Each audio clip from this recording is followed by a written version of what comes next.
Senator Blunt, thanks for joining us this morning. You just heard Senator Coons. What's your response? Well, Chris is right. We've worked on a lot of things from the victims of child abuse to behavioral health to the national service.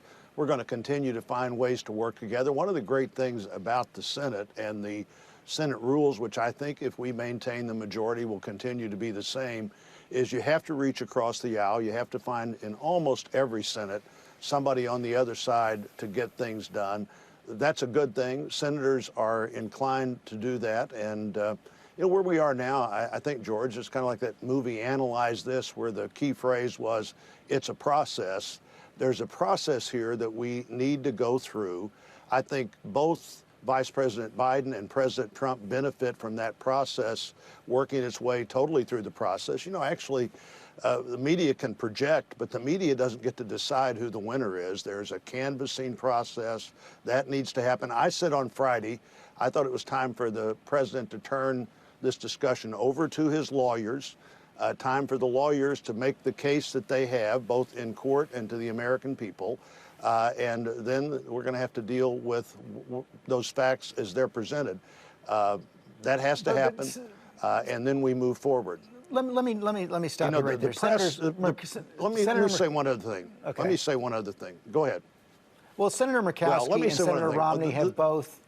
Okay, go ahead. Say your piece, and then I'll respond with my next question. Well, they certainly have the right to do whatever they want to do. I think this is a time when the extra 5 days or so to get the process finished, to actually let the states look at the challenges in their state.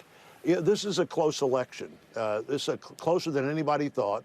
If you're the president and you look at the press projecting something, almost nothing the press projected in this election turned out to be right. There was no blue wave. If there is a mandate, the mandate is we want people to work together. There weren't great losses of Republican candidates because of President Trump, nor did President Trump get a thrashing. He actually, with Hispanic voters, with black voters, with voters Senator, that nobody expected to come to him, let's they talk did. about the facts. Let's talk about the facts right now. I mean, Senator Murkowski and Senator Romney have both acknowledged the victory, congratulated President-elect Biden. The president-elect is up by 10,000 votes in Georgia, almost 20 in Arizona, 27 in Nevada, 37,000 and climbing in Pennsylvania, far more in the other states. You're a former Secretary of State. I've spoken with Secretary of States, Democrat and Republican state officials over the last several days. They've said they've seen no widespread evidence of any kind of fraud at all. Joe Biden has won this election. Why can't you acknowledge it? Well, what I said on Friday and what Chris Christie said just a few minutes ago on this show is it's time for the president's lawyers to present the facts, and then it's time for those facts to speak for themselves. It's going to be much easier to work toward the kind of transition we want, look at the inauguration, which I'm going to have the honor of chairing again this time, and bringing the country together if everybody feels like we went through a process and everybody was heard. Every legal vote was counted. Every illegal vote was challenged and not counted. We come to a conclusion. I think that happens pretty quickly. Almost every state within 7 to 10 days of the election goes through that entire canvas. There are always some changes. Seems unlikely that any changes could be big enough to make a difference, but this is a close election, and we need to acknowledge that. I read twice in reports this morning the Democrat blue wall has returned, the blue wall of Pennsylvania, Michigan, Wisconsin.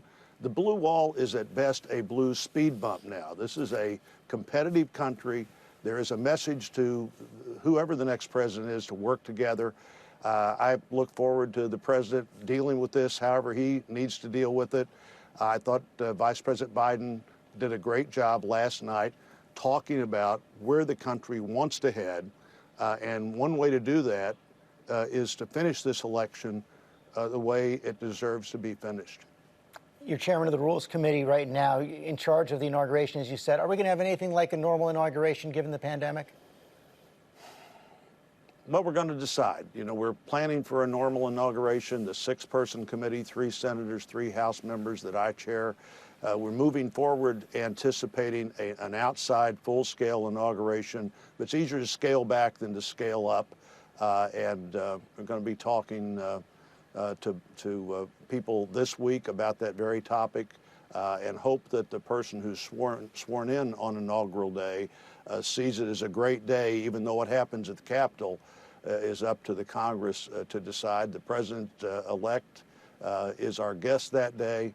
And once again, I think we're going to project to the world that democracy works, that this country, where with the president's efforts and other efforts, incredible energy in this election produced a result, and that this is a great time for us to show how a true democracy works. And hopefully I'm confident we're going to see that. I expect to see both Vice President Biden and President Trump on the stage on inaugural day, and that'll be a powerful message no matter which one of them is sworn in that day. Senator Blunt, thanks for your time this morning. Hi, everyone. George Stephanopoulos here. Thanks for checking out the ABC News YouTube channel. If you'd like to get more videos, show highlights, and watch live event coverage, click on the right over here to subscribe to our channel. And don't forget to download the ABC News app for breaking news alerts. Thanks for watching.